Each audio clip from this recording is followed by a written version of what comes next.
네. 오늘은 타락에 대해서 살펴보도록 하겠습니다. 우리가 앞에서 우리 사람이 하나님의 영광의 일부를 반영하면서 하나님과 교통하고 교제했다라고 하는 것을 여기 살펴보았죠. 그래서 그런 과정 가운데서 행복하고 근심 걱정 없고 동산의 열매들을 먹으면서 수고하지 않고도 살 수 있었던 그 아담이 더없이 행복한 상태에 있었다라는 거죠.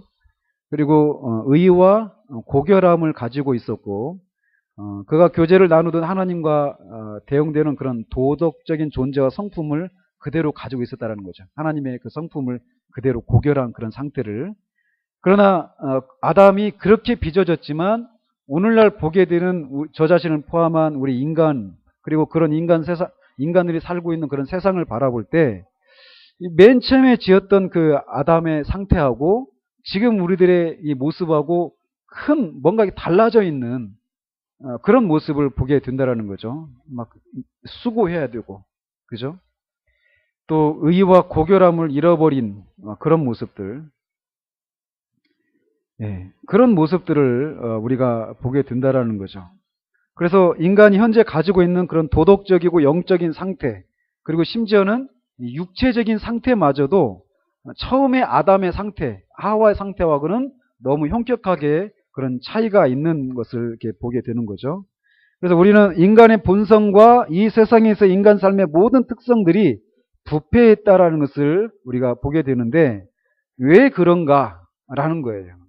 왜 인간이 처음에는 그렇게 지금과 같은 모습으로 육체까지도 도덕적이고 영적이고 정신적 이런 부분에서 모든 부분에서 맨 처음에 이렇게 짓지 않았는데 이렇게 되어지지 않았다라고 성경이 말하고 있는데 왜 우리가 오늘날과 같이 되었는가 이런 문제들을 이렇게 살펴보자라는 거죠. 그래서 이런 현재 인간의 상태 그리고 현재 이 부패한 상태 맨 처음보다 아주 그 영광을 잃어버린 그런 상태에 대해서 설명하고자 하는 그런 이론들이 있다라는 거죠. 그래서 이원론으로 현재의 상태를 설명하려고 하는 그런 시도들을 한다라는 거예요. 이 세상이 선과 악의 그런 이원론에 의해서 이 세상이 움직여가고 있기 때문에 지금 악한 그런 현실들이 지금 현재 이렇게 있다라는 거죠. 부패하고 뭔가 도덕적으로 영적으로도 이렇게 타락한 그런 현실들이 있다고 얘기를 한다라는 거죠. 그러나 성경 어디에도 이런 이원론을 지지해주는 그런 구절들이 없다라는 것을 우리가 보게 됩니다. 또 다른 시도는 진화론을 가지고 시도를 하죠. 그래서 인간은 단지 동물에 불과하기 때문에 우리가 인생과 세상에서 목격하고 있는 일들은 이 동물적인 그런 표현일 뿐이다. 이렇게 얘기를 이제 하죠.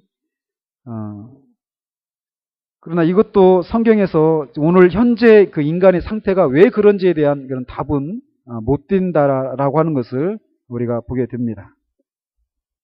그리고 또 어떤 사람들은 이 성경이 악과 죄라고 부르는 것을 인간 본성의 필수적인 부분인 일종의 저항성이라고 설명한다라고 얘기하고 있어요.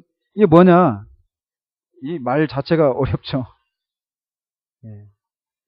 그러니까 우리가 그 육체가 건강해지려면 자꾸 써야 되잖아요. 그러니까 이 어떤 운동을 해야만 그거를 잘 훈련을 시켜야만 더 건강한 상태로 갈 수 있잖아요. 그런데 그런 것처럼 원래 인간의 상태가 그런 식으로 만들어졌다라는 거예요. 그래서 이게 저항을 하고 그것을 이렇게 극복하고 훈련을 해야 더 높은 경지로 올라갈 수 있는 그런데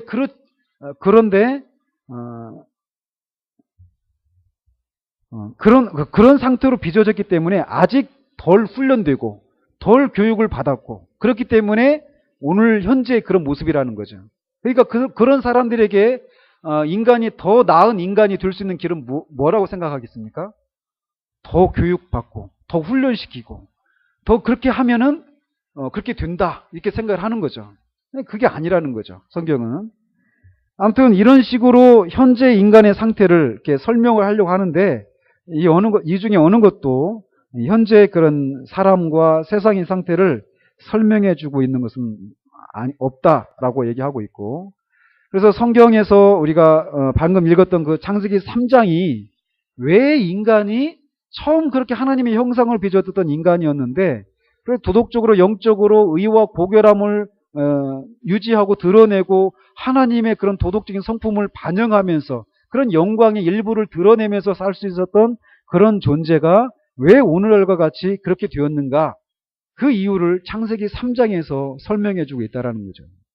그래서 그런데 이제 어떤 사람들은 이 창세기 3장을 그냥 역사적인 어떤 사실이 아니다 라고 얘기하는 사람들이 있다라는 거예요. 자, 이런 부분을 우리 안에서는 그냥 이것들을 다 이런 주장을 우리가 따르지 않기 때문에 그냥 간략하게 넘어가도록 하겠습니다. 이 창세기 3장은 어떤 풍요나 신화가 아니라는 거죠. 이건 엄연한 역사적인 사실이다라고 하는 내용들, 역사적인 사실이라고 하는 것을 좀 이렇게 좀 많이 변증을 하고 있어요. 그래서 창세기 타락에 대한 그런 얘기들이 사람의 창조 때 우리가 잠깐 살폈잖아요.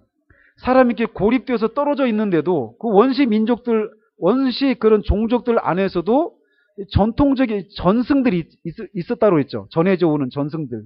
두 가지가 있다고 그랬죠. 뭐가 타락과 홍수설화. 이런 것들이 그런 원시 부족들 가운데 있었다라. 이렇게 하면서 이런 것을 통해서 인류가 하나다라고 하는 그런 증거로 이런 것들을 제시한 적이 있었잖아요. 그런 것처럼 창세기 3장의 그런 것을 통해서도 창세기 3장이 그냥 신화가 아니다 라고 하는 것을 이렇게 입증할 수 있다는 거죠.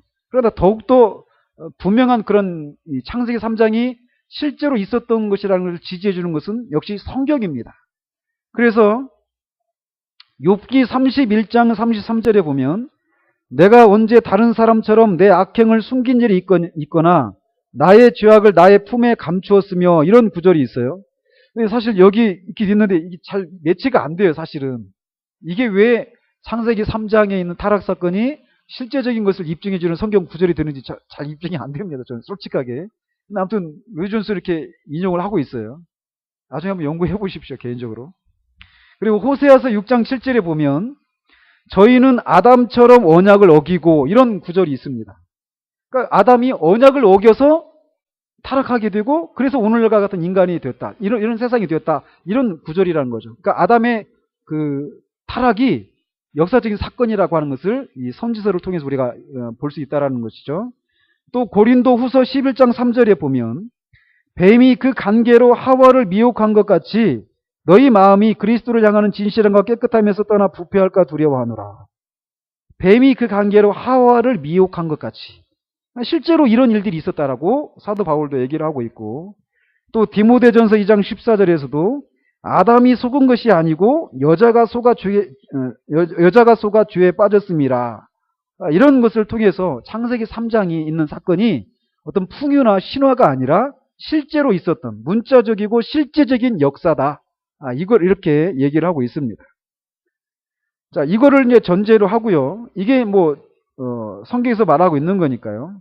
그렇다면 이 창세기 3장이 이렇게 역사적이고 문자적이고 실제적인 역사적인 그런 기록이라면 이게 뭘 의미하느냐라는 거죠. 창세기 3장이 의미하는 게 뭘 의미하느냐. 첫 번째로 뭘 말하느냐면 이 악과 죄와 시험은 외부로부터 온 것이라고 하는 것을 말해준다라는 거예요. 그러니까 아담 안에서부터 이 죄와 악이 생겨난 것이 아니라 아담 밖에서, 오늘 오전과 말하면 우리 안에도 하나님과 교제를 방해하는 그런 것들을 지키지 못하는 요소들이 우리 안에도 있지만 우리 밖에도 그런 요소들이 있다라고 말했던 것처럼 죄와 악과 시험, 이런 것은 외부로부터 왔다라고 하는 것을 우리가 보여준다는 거예요. 먼저. 그래서 이 시험은 전적으로 외부로부터 온 것이고, 사람은 그 시험에 대해 어떻게 행동할지 결정할 수 있는 완벽한 자유의지를 가지고 있었다라는 거죠. 그런 의지가 없어서 그냥 죄를 지을 수밖에 없는 그런 상태로 아담이 빚어진 것이 아니라 그런 죄를 거부하고 하나님의 계명에 순종할 수 있고 죄를 짓지 않을 수 있었는데 외부로부터 그런 것이 와서 가지고 있었던 그 자유의지가 그 미혹하는 자의 미혹에 넘어가서 타락하게 되었다라는 거죠. 그래서 이게 왜 이런 얘기를 하느냐? 우리의 몸, 인간이 가지고 있는 이 몸이 그냥 그냥 죄를 타락으로 이끌어가게 되는 그런 요소를 가지고 있기 때문에 타락을 했다라고 주장하는 그룹들이 있단 말이에요. 그래서 이 그룹들이 바로 로마 카톨릭입니다. 로마 카톨릭의 견해는 사람은 언제나 그의 육체적인 부분인 야수성이 자신을 타락시키려 하는 경향에 대해서 투쟁을 하고 있다. 이렇게 얘기하고 있어요. 이게 뭐냐? 이 육체가 자꾸 타락하려고 하는 그런 야수성을, 그런 본성을 가지고 있다라는 거예요. 그래서 그거를 제어할 수 있도록 원의를 주었다. 이렇게 얘기하거든요. 로마 카톨릭에서 하나님의 형상에 대한 개념을 설명할 때. 근데 그렇지가 않다라는 거예요. 인간 안에 우리가 지난주에 살펴봤던 것처럼 육체적인 부분과 영적인 부분이 충돌이 있었다 없었다? 전혀 없었다라는 거예요. 하나님 보시기에 심히 좋았더라. 아무런 갈등, 충돌이 없었다라는 거예요. 하나님이 이런 몸을 주었으니까 내가 어쩔 수 없이 죄를 지었죠. 이렇게 말할 수 없다라는 거예요. 그런 것이 없다라는 거죠. 그래서 아무튼 이렇게 죄와 악과 시험은 이 인간의 외부로부터 이렇게 들어오게 되었는데 어떤 과정을 통해서 들어왔는가 그러면 외부로부터 들어오는데 첫 번째는 뱀이 여자를 먼저 공격을 했다라는 겁니다. 그래서 이 여자가 하나님에 대한 마귀의 중상모략에 귀를 기울여서 하나님의 말씀과 사랑을 의심하기 시작했다라는 겁니다. 그리고 나서 여자는 하나님이 금하신 것을 바라보고 그 열매가 먹음직하다라고 하는 것을 알고 그것을 바라보고 갈망하기 시작했고 그 갈망은 다음 순간 불순종의 행위로 이끌게 되었다는 거죠. 뱀이 의심하게 한 거죠. 하나님의 말씀과 사랑을 의심하게 하고 그러고 나니까 여자가 딱 보니까 보암직도 하고 먹음직도 하고 또 그것을 먹고 나면 자기가 하나님과 같이 되려고 하는 그런 야망이 그를 사로잡게 되니까 결국은 불순종하게 되는 이런 과정을 지나왔다라는 거예요. 이게 죄를 짓게 되는 과정입니다. 이게. 그러니까 하와만 그런 것이 아니라 그게 우리가 죄를 짓게 되는 그런 과정이기도 해요. 그래서 뒤에서 나올 걸 미리 말씀드리면 우리가 지난주에 세상을 사랑하지 말라 이 말씀을 살펴봤잖아요.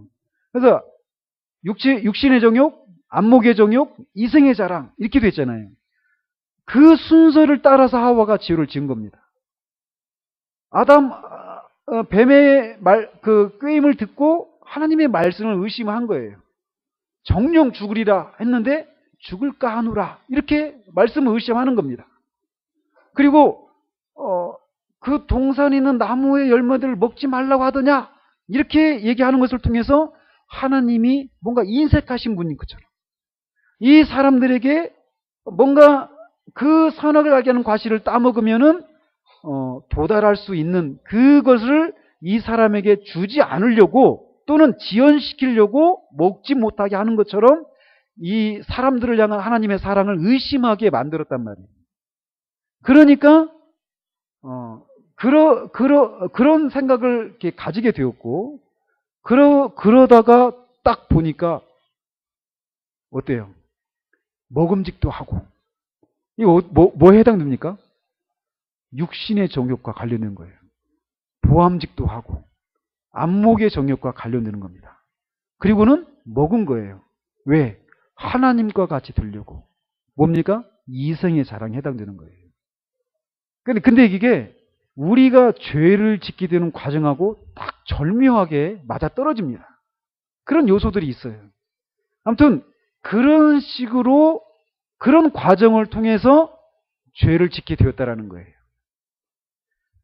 그렇다면 무엇이 그들로 하여금 이런 행동을 하도록 만들었는가? 질문이 있죠. 그죠? 무엇이 그들로 하여금 이런 행동을 하도록 만들었는가? 이 질문에 대한 궁극적인 답은 할 수 없다. 이렇게 루이존스를 얘기합니다.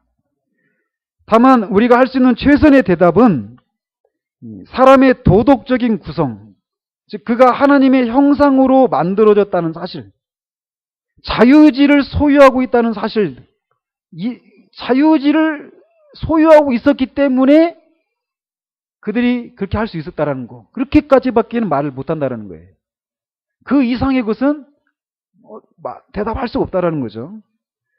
근데 결국 이게 지금 이 사탄이 이 아담에게 너희가 하나님같이 된다, 그걸 먹으면 하나님같이 된다, 이렇게 꼬였는데, 그것이 결국 뭐냐면 하나님이 정하신 방식이 아니라 그것보다, 하나님이 정하신 방식보다 더 빠른 길을 통해서 그렇게 된다라고 얘기하는 거라는 거예요.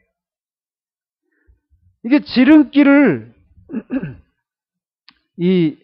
하나님은 이 아담과 하와를 향해서 하나님과 그 교제를 계속 해나가는 과정 가운데서 결국은 그 궁극적인 목표 지점이 그렇게 하나님과 같이 되는, 하나님이 되는 건 아닙니다.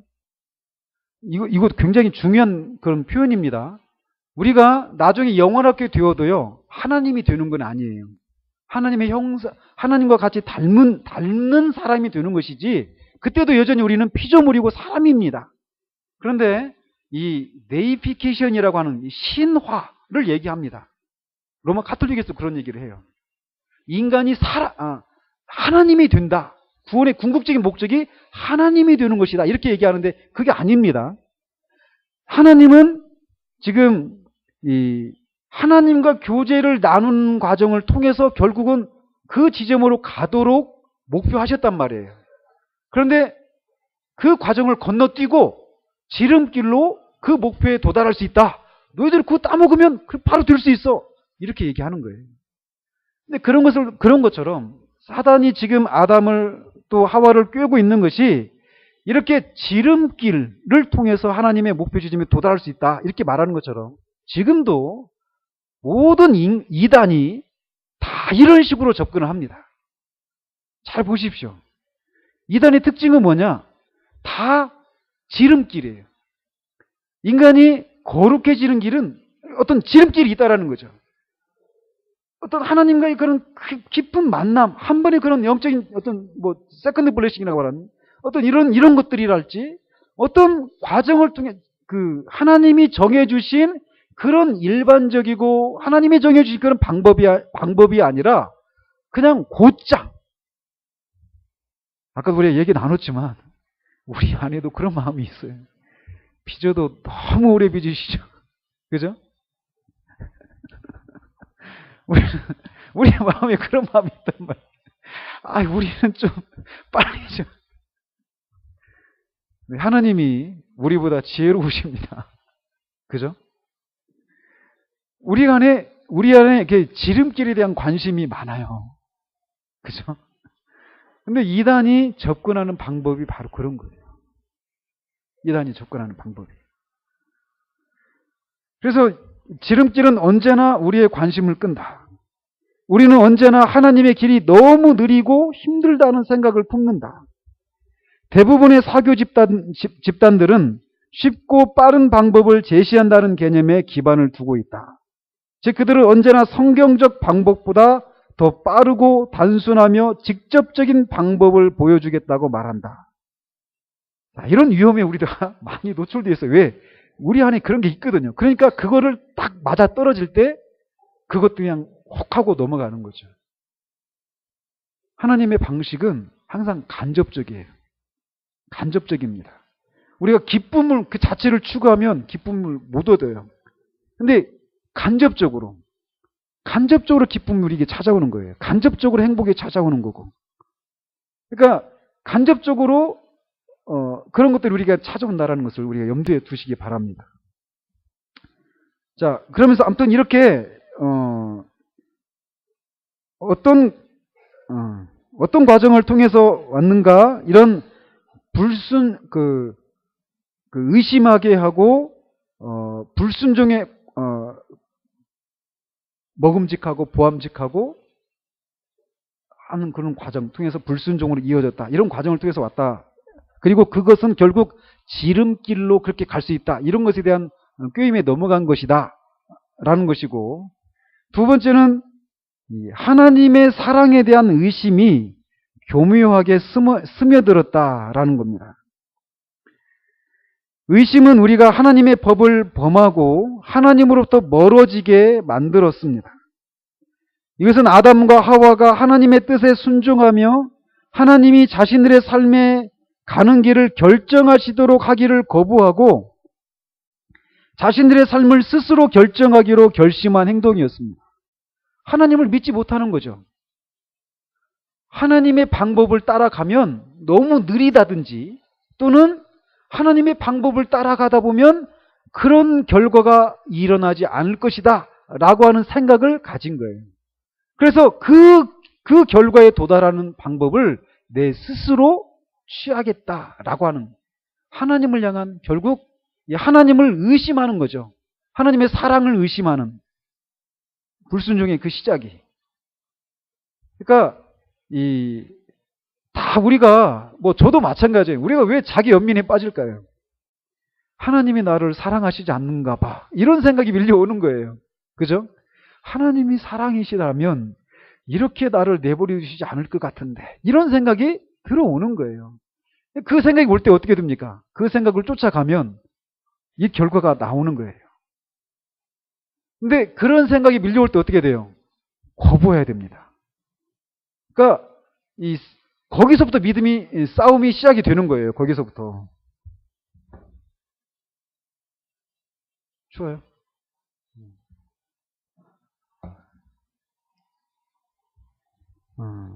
문제의 본질은 그들이 하나님의 계획과 목표를 한쪽으로 치워버리고 그 자리를 스스로의 생각과 방법으로 대체했다는 사실이다. 이런 거죠. 선악을 알게 하는 과실을 따먹은 사건은 그런 의미가 있다는 거예요. 한마디 다른 표현으로 말을 하면 하나님을 향한 독립선언입니다.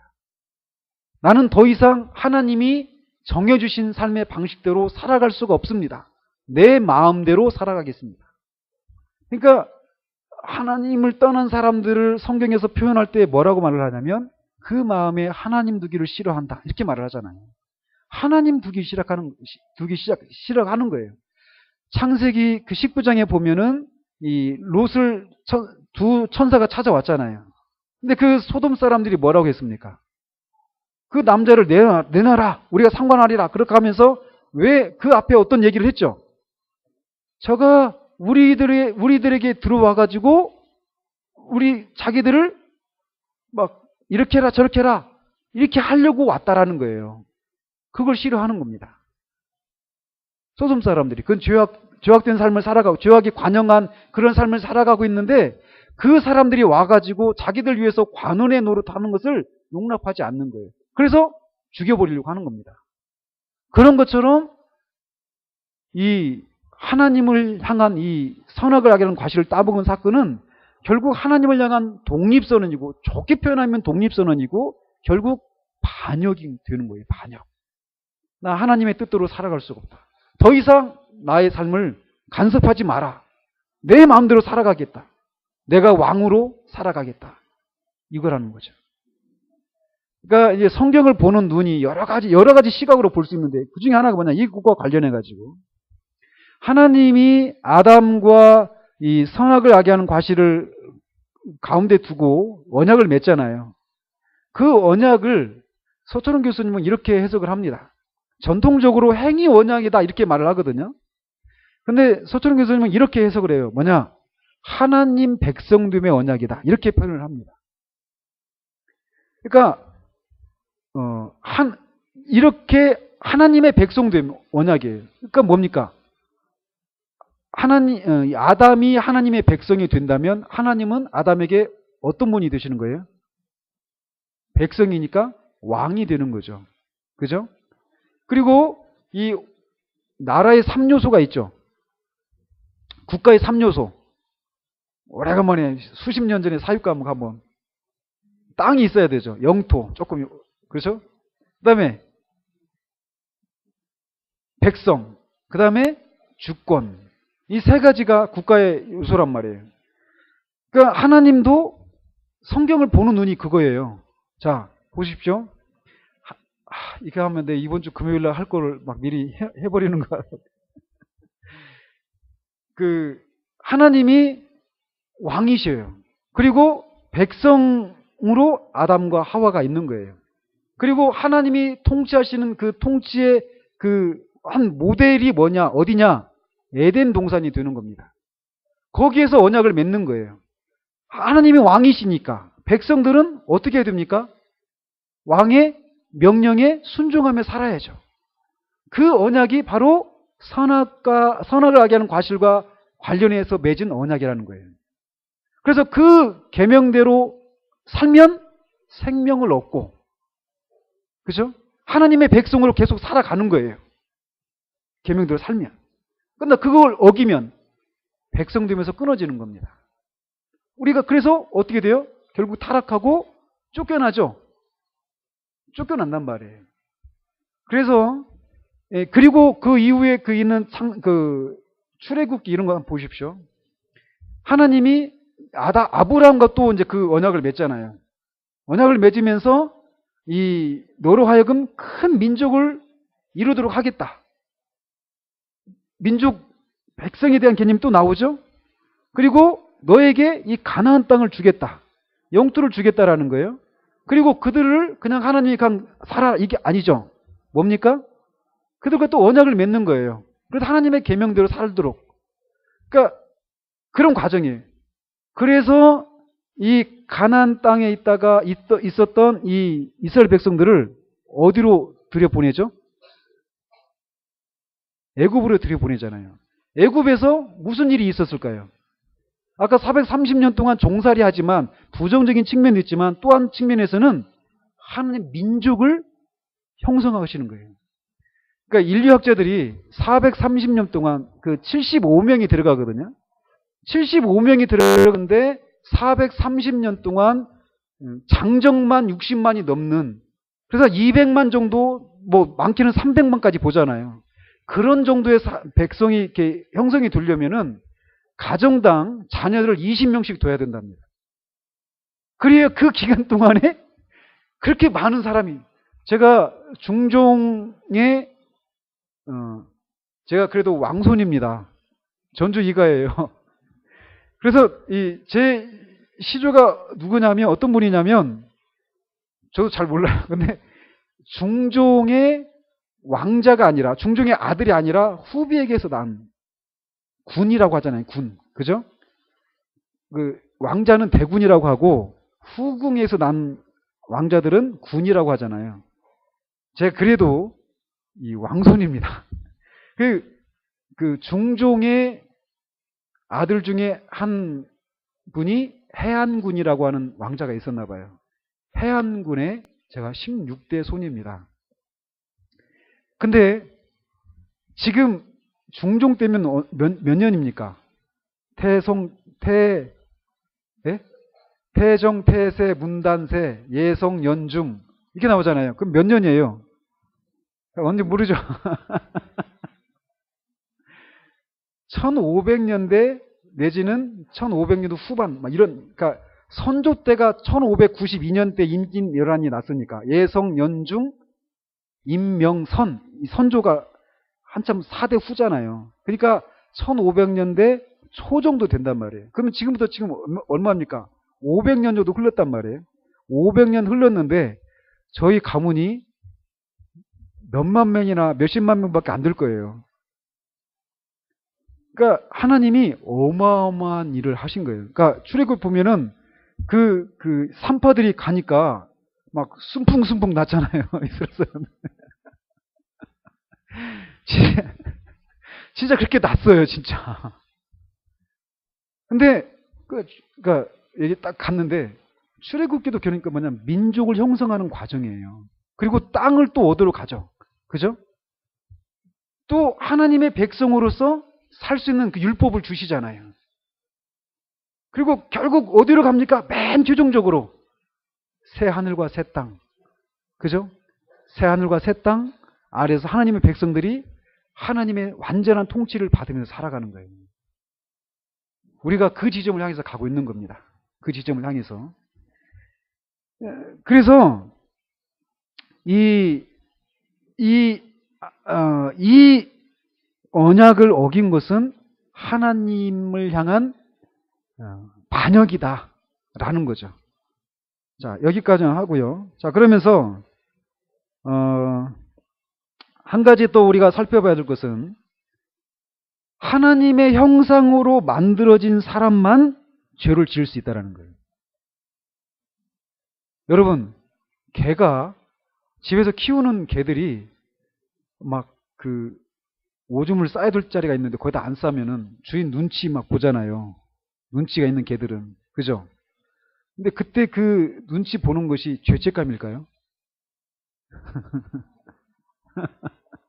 그거는 죄책감이라고 말하지 않습니다. 자기가 죄를 지었다 이런 생각을 더블들은 절대 가지지 않습니다. 사람만 죄를 지을 수 있습니다. 사람만. 또 하나님의 형상으로 빚어진 자유로운 영적인 인격체이기 때문에 그런 자유로운 인격과 자유의지를 가지고 있어서 사람만이 죄를 지을 수 있어요. 그리고 또 구원은 타락한 천사들이 아닌 오직 사람에게만 주어졌다라는 거예요. 인격체가 도덕적인 인격체로 빚어진 피조물이 두 종류입니다. 우리 인간과 천사예요. 그런데 타락한 천사들을 향해서는 하나님이 구원을 베풀어 주시지 않습니다. 사람만 구원을 베풀어 주셔요.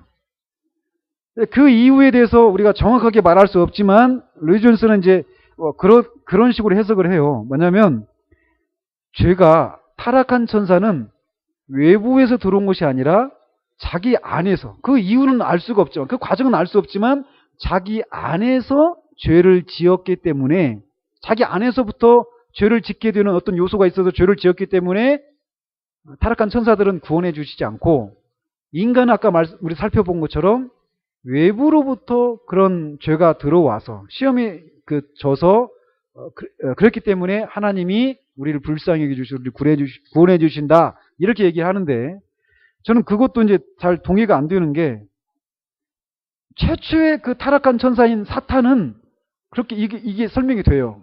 근데 사탄에 같이 동조했던 그런 동료 타락한 천사들은 그러면 뭔가, 이런 부분을 생각할 때는 이런 설명이 좀 부족하지 않는가 이런 생각을 하죠. 어쨌건 죄를 짓는 것은 짐승은 지을 수 없습니다. 우리 사람만 지을 수 있고, 또 타락한 천사들은 구원하시지 않지만 우리 인간만 하나님이 구원해 주신다라는 겁니다. 자, 그러면서 마지막으로 이 하나님의, 근데 마지막이 길어요. 이 하나님의 법과 계명에 대해서 인간이 이렇게 불순종하고 범죄를 했는데 그 결과가 무엇이냐? 첫 번째는 아담과 하와가 그들의 육체를 의식하게 되었다라는 겁니다. 타락하기 전에 두 사람은 벌거벗었지만 전혀 그들에게 문제가 되지 않았었어요. 하지만 그들이 범죄하고 타락한 순간 자신의 벗었음을 보고 부끄러움을 느끼기 시작했다라는 거죠. 그리고 무화과 나뭇잎으로 자신을 가리려고 애를 썼다라는 겁니다. 그러면서 이제 이런 사실을 다루면서 어떤 두 가지 극단을 피해야 합니다. 어떤 성적인 요소를 너무 과대하게 생각한다라든지, 그죠? 또는 이 성적인 요소를 또는 이렇게 무시해 버린다든지, 이런 입장을 취해서는 안 되는데, 어쨌건 이들이 타락을 하고 나서 자신의 육체를 의식하게 되는 일이 생기게 되었다라는 겁니다. 그래서 사람과 동물의 그런 차이가, 동물은 자신의 육체를 사람이 의식하는 것처럼 의식하지 않는다. 우리가 보잖아요. 그런데 사람도 타락하기 전에는, 우리가 지난주에도 하나님의 형상을 살펴보면서 루이 존스가 우리의 육체에도 하나님의 형상을 어느 정도 반영하고 있다 이렇게 얘기했잖아요. 그죠? 기억나시죠? 그런 것처럼 몸이 사람에게 전혀 문제거리가 되지 않았었어요. 그런데 죄를 짓고 나니까 이제 그게 문제거리가 되는 겁니다. 그래서 사람이 처한 가장 큰 문제는 자기 자신의 몸에 대해서 이와 같은 수치심을 느끼게 되었다는 거예요. 첫 번째로는 이렇게 자신의 육체를 의식하게 되고 벌거벗은 것을 보면서 수치심을 느끼게 되었다는 거죠. 그리고 두 번째는 그들이 죄의식을 느끼기 시작했다는 거예요. 죄의식을. 열매를 먹는 순간 자신들이 뭔가 잘못을 저질렀다라고 하는 것을 알게 되었다는 겁니다. 근데 참 신기한 게 죄를 지으면은 그런 죄책감을 느끼게 된다. 이런 얘기를 누구한테 들은 적이 없어요. 그죠? 왜? 이 사람들이 최초의 사람들이니까. 그리고 죄를 지었던 사탄도 그 얘기를 해줬다라면 죄를 짓지 않았을 거 아니겠어요? 그러니까 누구에게서도 죄를 지으면은 그런 죄의식을 느끼게 돼. 이런 얘기를 들은 적이 없는데 열매를 먹는 순간 뭔가 우리가 잘못했구나. 이것을 느끼게 되고 그것이 스스로에게 정죄의식을 느끼게 되는 이런 데로 이어지게 되었다는 겁니다. 그러면서 더 나아가서 하나님에 대한 두려움을 느끼기 시작했다는 거예요. 그 전에는 하나님과 교제하는 것이 최상의 그런 행복이었고 하나님과 교제를 누리는 것 속에서 그런 완벽한 그런 교통을 누리면서 하나님을 전혀 두려워하지 않고 하나님과 교제를 나누었는데 죄를 짓고 난 순간 그런 죄의식과 함께 하나님을 두려워하고 하나님을 피하게 되는 일들이 일어나게 되었다는 거예요. 그러면서 아까도 잠깐 언급을 해드렸지만 그들이 그 육체를 의식하게 되는 순간 그들이 곧장 취했던 행동이 뭡니까? 육체를 가리려고 무화과 나쁜 잎으로 자신의 그 옷을 만들어 입은 거죠. 그런 것처럼 죄를 짓는 순간 우리는 죄책감을 가지게 돼요. 죄의식을 가지게 되면서 그 자신의 그런 부끄러움들을 스스로 가려보려고 하는 그런 행동들을 그냥 선천적으로 가지게 된다는 거죠. 즉 결국 인간은 태어나면서부터 율법주의자로 태어나는 거예요. 하나님 앞에 나아갈 수 있기 위해서는 하나님 앞에 부끄러운 자신의 모습들을 가리기 위해서 스스로 무엇인가를 하는 그런 행동들을 인간들이 태어나면서부터 가지게 되는 겁니다.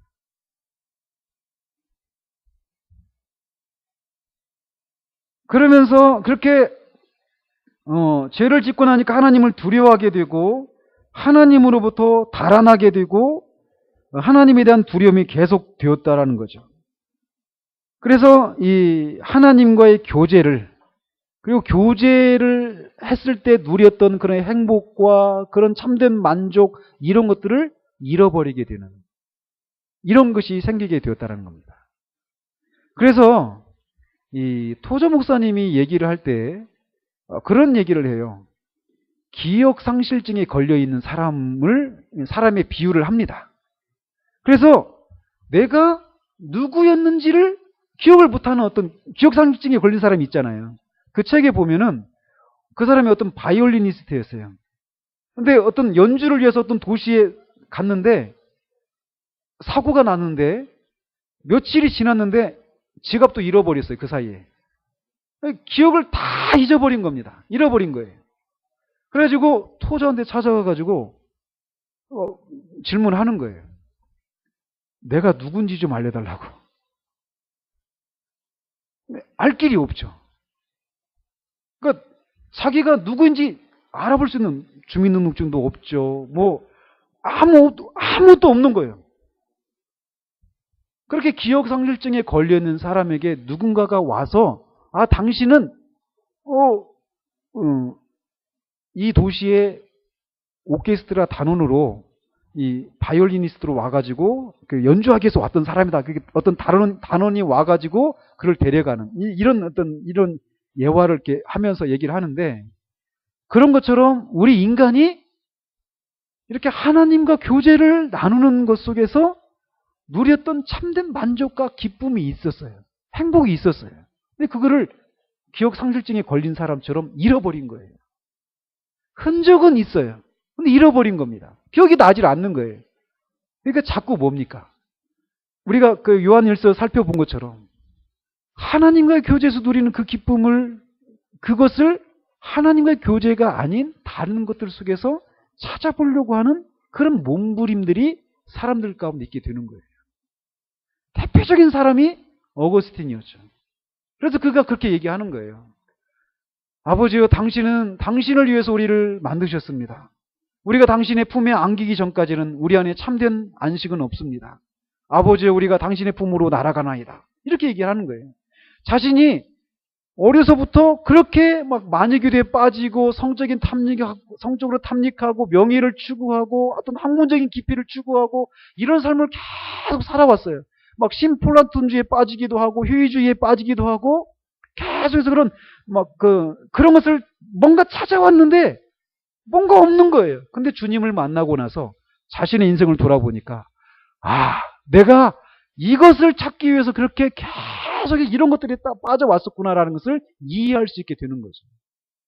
우리가 하나님과의 교제를, 이 죄를 짓고 나니까 하나님과의 교제에 대한 기쁨, 이 기억을 잃어버리게 되고 나니까 이것에 대한 것을 찾아가려고 하는 과정 가운데서 자꾸 육신의 정욕들, 어떤 안목의 정욕들, 이생의 자랑들, 이런 것들을 막 추구하면서 살아가게 되는 거예요.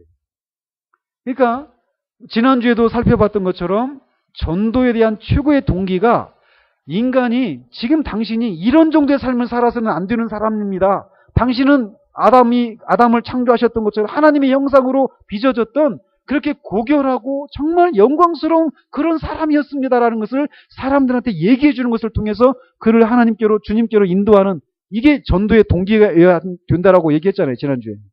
그죠? 그런 것처럼 이것도 마찬가지입니다. 우리가 사람들에게 하나님과의 교제에서 누리는 것이 아닌 다른 것들 속에서 그런 것을 찾고 있는 사람들에게 당신은 그런 것들 속에서는 결코 참된 만족을 누릴 수가 없습니다 라고 하는 것을 일깨워주는, 기억을 일깨워주는, 기억상실증에 걸린 사람들을 일깨워주는 일들이 전도의 동기여야 한다라고 얘기할 수 있다는 거죠. 자, 그러면서 두 번째, 이렇게 하나님과의 그런 죄의식을 느끼고 하나님을 두려워하는 일들이 생겼고, 세 번째, 그 타락의 결과 어떤 일들이 생겼느냐? 영적인 죽음을 경험하게 되었다라는 겁니다. 그들은 전혀 다른 처지에 놓여서 낙원인 에덴 동산으로부터, 에덴 동산 바깥으로 쫓겨났고 자신들의 의지로 돌아오는 것은 금지되었다라고 기록되어 있어요. 영적인 죽음, 죽음이 몇 가지 종류가 있죠? 예? 세 가지가 있어요. 하나는 뭐죠? 육체적인 죽음이 있습니다. 우리가 아는 것처럼 심장이 멎는 거예요. 육체와 영혼이 분리되는 거. 이게 육체의 죽음이에요. 또 다른 죽음은 여기서 말하는 영적인 죽음이에요. 하나님과 분리되는 겁니다. 또 하나는 죽음이 있어요. 뭐죠? 영원한 죽음이에요. 지옥에서 형벌 받는 거. 그게 영원한 죽음, 두 번째 죽음입니다. 그게. 그래서 또 그 거듭남에 대해서 말씀드렸을 때 말씀드린 것처럼 한 번 태어난 사람은 두 번 죽고 두 번 태어난 사람은 한 번 죽는다. 이 말씀 기억나시죠? 네? 육체적으로 한 번 태어난 사람들은 나중에 육체적인 죽음을 한 번 죽고 지옥에서 영원한 형벌의 죽음을 두 번 죽는단 말이에요. 그러나 육체적인 출생 한 번과 거듭남, 이 중생, 이 두 번의 출생을 한 사람은 육체적인 죽음만 경험하게 된다는 거죠. 한 번 죽는다라는 거죠. 어쨌건 그들이 하나님과의 교제가 끊어진 것을 통해서 영적인 죽음을 경험하게 되고, 그것에 대한 가시적인 그 결과가 뭐냐? 에덴 동산에서 쫓겨나는 거예요. 한번 비교해 보십시오. 에덴 동산에서 쫓겨났다. 어떤 거하고 비교를 할 수 있을까요? 요즘 휴가철에 애완견들 많이 버려지잖아요. 그런 거하고 비교할 수 있을까요? 그거하고도 비교가 안 될 거예요. 그래서 어떤 음악가는, 제가 그 음악가 기억이 잘 안 나는데, 이 타락을 음악으로 표현을 하는데, 제가 음악을 보니까 죄송하지만 음악을 잘, 예, 음악으로 표현하는데 이 높은 도, 솔라시도 거기서 도에서 낮은 도로 갑자기 뚝 떨어지는 그렇게 음악으로 그렇게 표현을 했다고 그래요. 높은 도에서 낮은 도로 떨어지는 그렇게 비참한 처지에 떨어지게 되었다라는 거죠. 아무튼 이렇게 영적인 죽음을 경험하게 되었다라는 거예요. 그리고 또 네 번째로 어떤 결과들이 또 일어났느냐면 자연과도 완전히 새로운 관계를 맺게 되었다라는 겁니다. 부정적인 측면에서 말씀을 드리는 겁니다. 이전에는 수고하는 일이 없었지만 이제는 수고를 해야 했고 땀을 흘려야만 했습니다. 이마에 땀을 흘려야 먹을 것을 얻을 수 있었고 자연에서는 어려움들과 장애물들이 생겨나게 된 거죠. 가시와 엉겅퀴가 나기 시작하고 땅에서 소산을 얻기 위해서는 가시와 엉겅퀴가 나지 않도록 경작해야 되고 그 과정 가운데서 땀을 흘리게 되고 점점 노쇠하게 되는 그런 일들이 일어나게 된 거죠. 그리고 또 이 자연 안에서도 그런 일들이 일어나게 된 거죠. 이전에는 풀과 이런 채소와 과일로 다 살 수 있었어요. 지금 우리가 그걸 상상을 못하죠. 사자가 사과 먹고 산다. 사과다 이따. 사자가 그렇게 과일을 풀 뜯어 먹고 산다. 상상이 안 되죠. 근데 그랬었단 말이죠. 근데 그런 일들이 이제 불가능하게 되는 거예요. 그러니까 어떻게 됩니까? 생존을 위해서 남의 피를 흘리고 살육을 해야만 내가 살 수 있는. 그러니까 어떻게 땅이 어떤 사람이 지배를 합니까? 강한 자가. 근데 주님이 누가 땅을 기업으로 받는다고 그래요? 온유한 자가. 금요일날 살펴보겠지만 막 지금 저는 전율이 있어요. 만약에 하나님이 그냥 이 세상을 그대로 내버려 뒀다면 어떻게 됐을까요? 강한 자가 지배하게 되는 거예요, 땅이. 이 강한 자가 지배한다. 이 철학을 펼친 사람이 누굽니까? 니체란 말이에요. 초인주의. 또 한 사람이 있죠. 사드예요, 사드. 마르크트 사드. 사디스트 혹시 들어보셨어요? 막 사람을 때려가지고 그 때리는 과정을 통해서 성적인 쾌락을 느끼는 사람. 이 사디즘입니다. 근데 그게 우리가 변태라고 말하잖아요. 근데 그게 보면 이런 철학이 있는 거예요. 인류 역사를 보니까 홉스라고 하는 사회학자 보니까 사회는 만인에 대한 투쟁이다. 그래서 그렇게 해서 또 다윈도 어때요? 약육강식, 정글의 법칙. 이게 세상을 지배하는 법칙입니다. 그죠? 이게 세상 법칙이란 말이에요.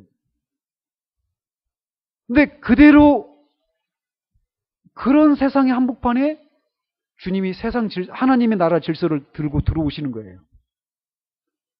강한 자가 땅을 차지하는 것이 아니라 온유한 자가 땅을 차지한다라고 하는 것을 보여주시는 거예요.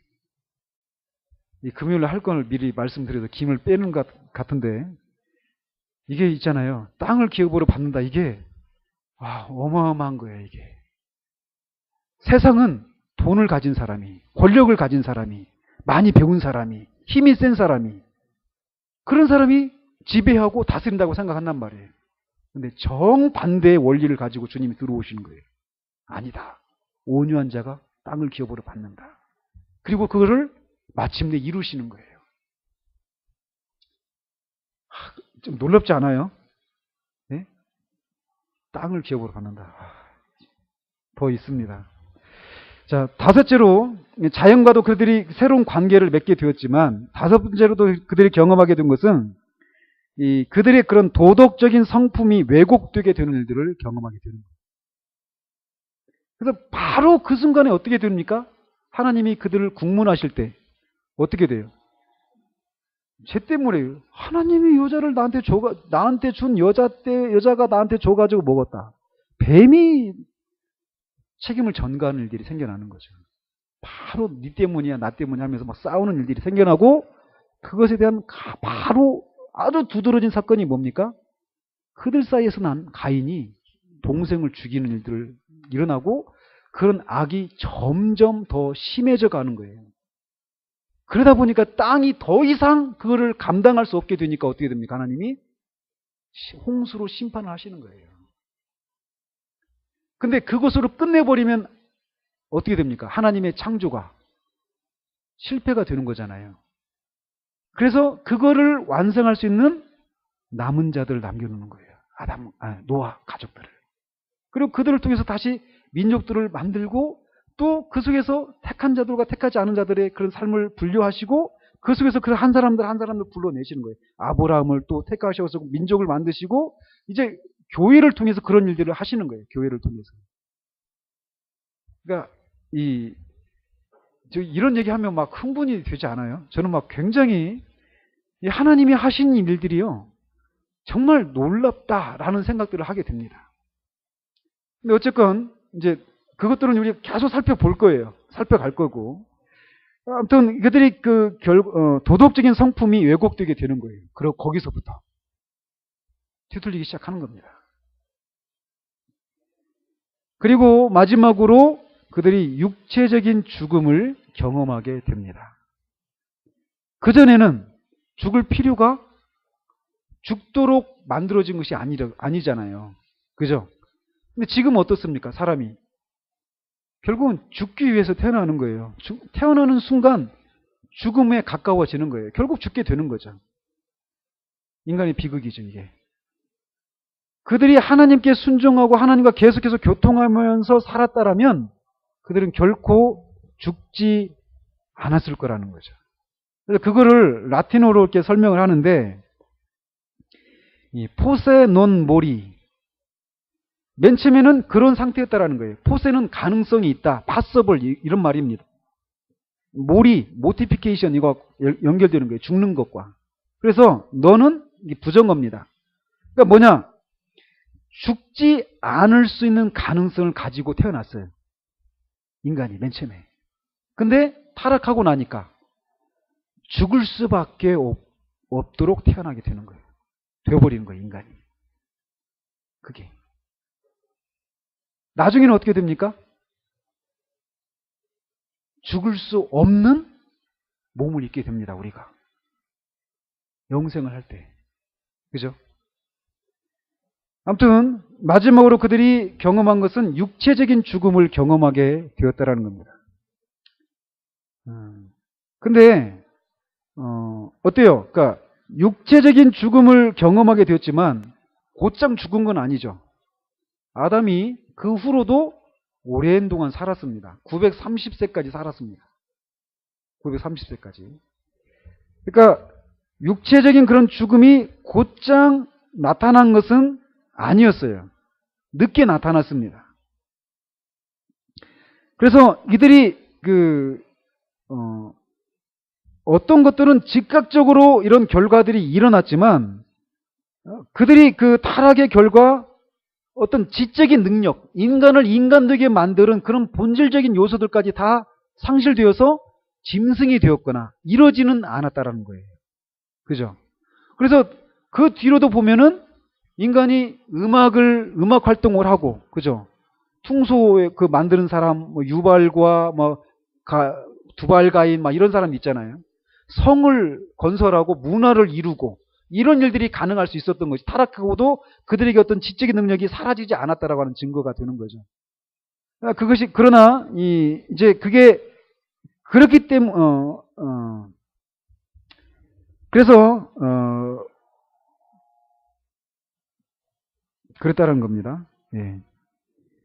아무튼 육체적인 죽음에 즉각적으로 이르지 않았고 어느덧 시간이 흐른 다음에 죽었습니다. 그리고 이 정신적이고 도덕적인 특성들에 대한 것도 점점 시간이 지나면서 나타나기 시작하는 거예요. 그러니까 처음부터 그렇게 완악한 상태로 된 것이 아니라 점점점 이렇게 가게 되는 거죠. 그게. 그래서 지금까지 말씀드린 내용을 정리하면 몇 가지 법적 결과들은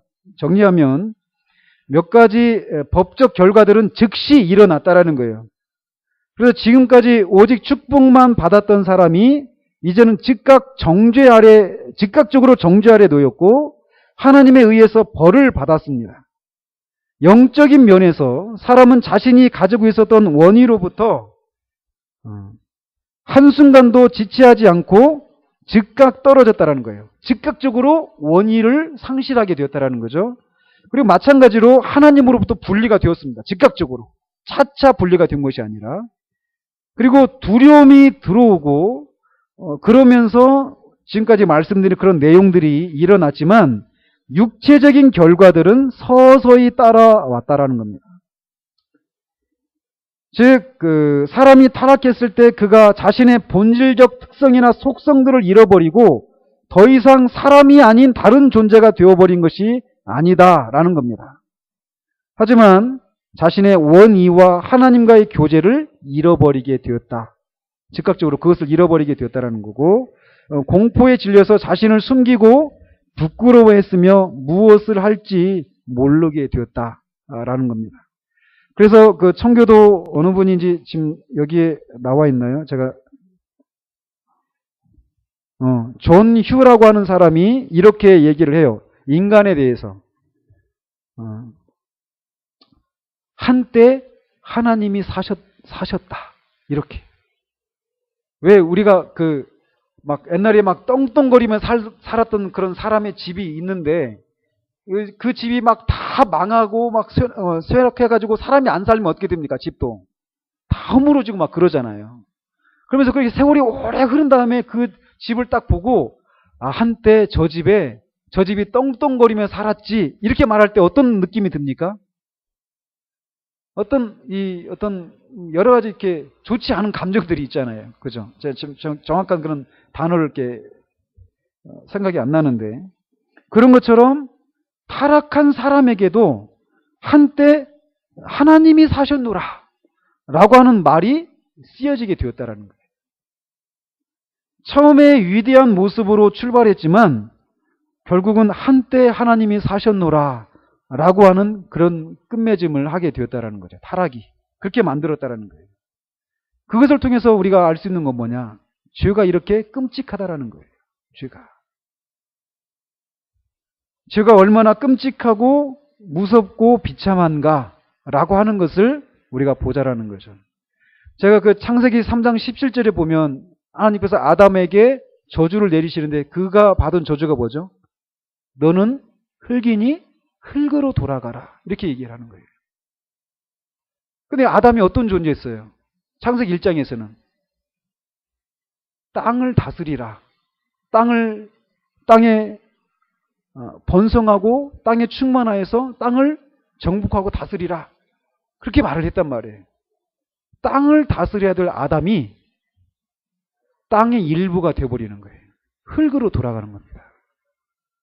아무것도 아닌 존재가 되어버리는 거예요. 제가 언젠가 그 창세기를 읽는데 그 구절을 읽는 너는 흙이니 흙으로 돌아가라. 이 말씀을 읽는데 갑자기 막 마음이 덜컥 내려앉는 거예요. 이건 nothing이에요. nothing. 아무것도 아닌 거예요. 하나님의 그 영광을 반영하는 그런 존귀한 존재였던 사람이 타락의 결과 흙으로 돌아가는, 먼지로 돌아가는 아무것도 아닌 존재가 되어버리는 그 결과가 타락으로 일어나게 되었다는 거예요. 근데 그런 아무것도 아닌 존재를 하나님이 다시 회복시키십니다. 그래서 그 약속을 창세기 3장 15절에서 말씀하시잖아요. 그죠? 그래서 신약과 구약으로 나누는데 로이드 존스는 성경을 창세기 1장부터 창세기 3장 14절까지와 창세기 15장부터 계시록까지 이렇게 나눠야 된다고 얘기까지 해요. 왜? 이 구원의 얘기거든요. 이 타락한 인간을 하나님이 어떻게 하시는지 이 성경은 구원의 역사거든요. 그죠? 그렇게 얘기를 합니다. 우리가 그런 존재였었습니다. 기도하겠습니다.